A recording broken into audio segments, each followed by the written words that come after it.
Hello students, আশা করি তোমরা ভালো আছো। আমিও ভালো আছি। আমি তোমাদের ডালিয়া ম্যাম চলে এলাম তোমাদের সেকেন্ড সেমিস্টার মেজর বেঙ্গলির আরো একটি নতুন আলোচনা নিয়ে।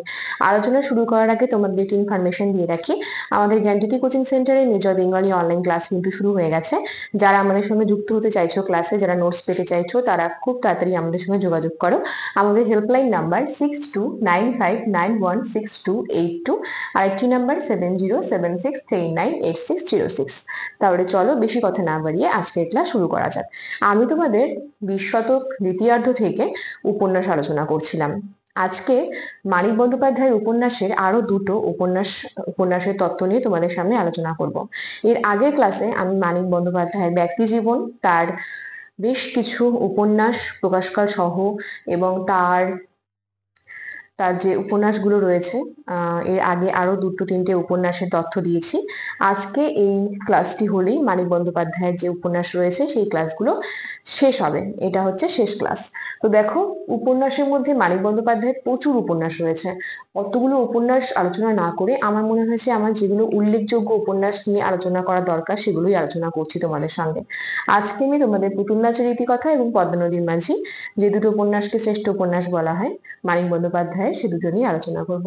পুতুল নাচের ইতিকথা উপন্যাসটি 1936 সালে প্রকাশিত হয়েছে। এটি আমাদের মানিক বন্দ্যোপাধ্যায়ের তৃতীয় উপন্যাস। ভারতবর্ষ পত্রিকায় প্রকাশিত হয়েছে। এই উপন্যাসটি একটি সামাজিক উপন্যাস। গ্রামের ডাক্তার শশী, এটা হচ্ছে মানিক বন্দ্যোপাধ্যায়ের পুতুল নাচের ইতিকথা উপন্যাসের কেন্দ্রীয় চরিত্র। এছাড়াও আরো যে চরিত্রগুলো রয়েছে, যেরকম হারু ঘোষ, কুসুম, পরাণ এবং যামিনী, এই চরিত্রগুলো সবই কিন্তু পুতুল নাচের ইতিকথা উপন্যাসেরই। এরপরে চলে আসছে পদ্মা নদীর মাঝি। পদ্মা নদীর মাঝি উপন্যাসটিও আমাদের মানিক বন্দ্যোপাধ্যায়ের শ্রেষ্ঠ উপন্যাস, 1936-এ প্রকাশিত। গ্রন্থাগারে প্রকাশিত হওয়ার পূর্বে পদ্মা নদীর মাঝি উপন্যাসটির নাম ছিল পূর্বাশা, তাই পূর্বাশা পত্রিকায় প্রকাশিত হয়েছিল। মানে গ্রন্থাগারে প্রকাশিত হওয়ার পূর্বে এর যে নামটা ছিল, এই পদ্মা নদীর মাঝি নামক যে উপন্যাসটি রয়েছে, এটি কিন্তু পূর্বাশা পত্রিকায় প্রকাশিত হয়েছে। পদ্মা নদীর মাঝি একটি আঞ্চলিক উপন্যাস। এই উপন্যাসটি নদী কেন্দ্রিক। এটি মানিক বন্দ্যোপাধ্যায়ের শ্রেষ্ঠ উপন্যাস। এছাড়াও এখানে রয়েছে 7টি পরিচ্ছেদ এবং কিছু উল্লেখযোগ্য চরিত্র হচ্ছে কুবের, স্ত্রী মালা, শ্যালিকা, কপিলা এবং হোসেন মিয়া। তাহলে দেখো, আজ আমি তোমাদের সামনে সেকেন্ড সেমিস্টার মেজর বেঙ্গলি 20 শতক দ্বিতীয়ার্ধ থেকে যে উপন্যাস রয়েছে, প্রত্যেকটা উপন্যাসের টপিক কিন্তু আমি আজকে তোমাদের সামনে আলোচনা করলাম। মানিক বন্দ্যোপাধ্যায়ের আলোচনাটাই হয়তো আমার শেষ ছিল, তো সেটা আমি আজকে শেষ করলাম উপন্যাস। এর পরের দিন থেকে আমি ছোট গল্প তোমাদের রয়েছে সিলেবাসে, সেটা নিয়ে আলোচনা করব।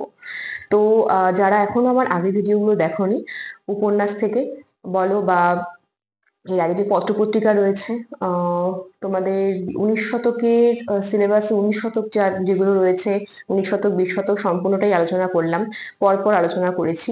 যারা দেখোনি অবশ্যই ভিডিওগুলো দেখো, কেমন লাগলো আমাকে জানিও।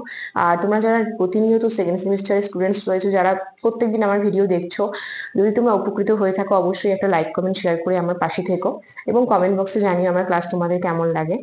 আর যদি অনলাইন ক্লাসে যুক্ত হতে চাও, সাপ্তাহিক ক্লাসে যুক্ত হতে চাও, খুব তাড়াতাড়ি যোগাযোগ করো। আমি তো নাম্বার তোমাদের বলেই দিলাম, দেরি করো না, খুব তাড়াতাড়ি যুক্ত হও, সামনেই পরীক্ষা।